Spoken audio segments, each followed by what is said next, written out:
Hola, el día de hoy hablaremos sobre la difracción y sus aplicaciones. Existen muchos fenómenos ópticos interesantes, como la reflexión, que se puede apreciar en un espejo, y la refracción, cuando vemos un objeto sumergido en el agua. Pero, ¿has escuchado alguna vez sobre el fenómeno de la difracción? A continuación, vamos a explicarte cómo se presenta.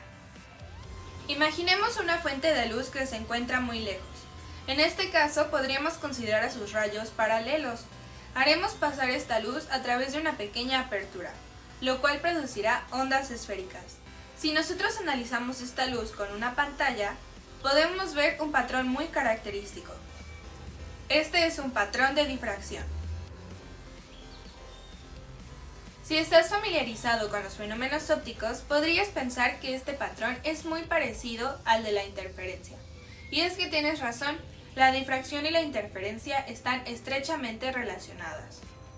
La interferencia ocurre cuando la luz surge de dos o más fuentes separadas. Las ondas de cada una se suman y producen los patrones que ya conocemos. Por otro lado, la difracción no necesita de más de una fuente, pues podemos considerar a una sola apertura formada por múltiples fuentes, una junto de la otra. El patrón de difracción depende del tamaño de la apertura y su relación con la longitud de onda incidente. El caso más sencillo para comenzar a estudiar la difracción es el de la difracción de Fraunhofer. Esto ocurre cuando consideramos que la pantalla está lo suficientemente lejos de la apertura y podemos imaginar que los frentes de onda son planos tanto antes como después de atravesarla. Esta consideración vuelve los cálculos más simples, pero no debemos olvidar que solo es una aproximación del caso general. Cuando la apertura está a una distancia arbitraria de la fuente de luz, como de la pantalla, a este caso se le conoce como difracción de Fresnel. Cuando nosotros producimos difracción de Fraunhofer en una rendija, vamos a observar un patrón característico. Observaremos una franja relativamente gruesa justo en el centro, en donde hay un máximo de intensidad. Podemos apreciar que poco a poco esta franja se va atenuando por ambos lados, hasta llegar a los primeros mínimos. De ahí la intensidad comienza a aumentar de nuevo, produciendo una franja que aumenta hasta llegar a los siguientes máximos. Es importante resaltar que estas franjas son más delgadas que la central, además de que cuentan con menor intensidad. Este patrón se sigue repitiendo, atenuándose conforme más lejos se esté del centro, hasta el punto en el que es casi imperceptible. Las ecuaciones que nos caracterizan estos comportamientos son, donde la primera nos dice la amplitud de la onda y la segunda nos da su intensidad. Además, sus mínimos se pueden encontrar cuando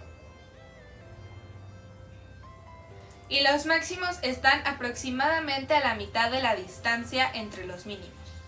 Cuando producimos difracción de Fraunhofer en una apertura circular, el patrón es similar, solo que ahora en vez de disminuir hacia los lados, lo hace radialmente. El primer mínimo está en el patrón de difracción, está en esta ecuación. Si tenemos dos fuentes puntuales lo suficientemente cerca, podríamos no ser capaces de distinguirlas. Es por eso que se utiliza el criterio de Rayleigh, que dice que el máximo central del patrón de una fuente debe coincidir con el primer mínimo de la segunda. Haciendo los cálculos, encontramos que la separación mínima para distinguir dos objetos diferentes, según Rayleigh, es a través de esta ecuación.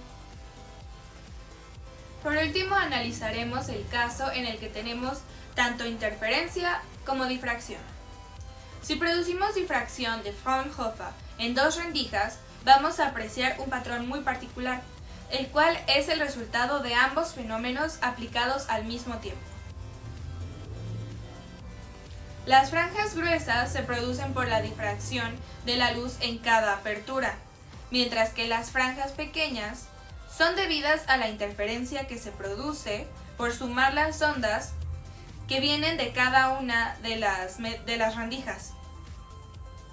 Vemos que la intensidad de cada una de estas franjas por interferencia está regulada por el patrón de difracción. Por suerte, contamos con una ecuación que nos permite conocer la intensidad de la luz difractada, la cual es esta de aquí, donde alfa y beta están dadas por estas ecuaciones. Si consideramos cada uno de los términos por separado, podemos notar que el término cosenoidal hace referencia al patrón de interferencia, mientras que el término senoidal hace referencia al de la difracción. Cuando ambos se multiplican, conseguimos este patrón tan característico. Algunas de las aplicaciones más importantes de la difracción son las redes de difracción. Estas son unos componentes ópticos que dividen y difractan la luz incidente en varios haces a diferentes direcciones. Son usadas para obtener una longitud de onda específica en una determinada dirección.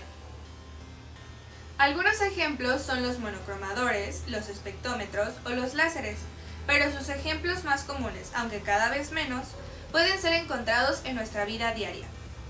Hablamos del CD-ROM, el DVD y el Blu-ray, los cuales son discos ópticos utilizados para el almacenamiento de datos. En conclusión, podemos observar que el estudio de la óptica nos ha llevado a grandes avances tecnológicos en las últimas décadas. Es importante darle seguimiento y reconocimiento a esta área.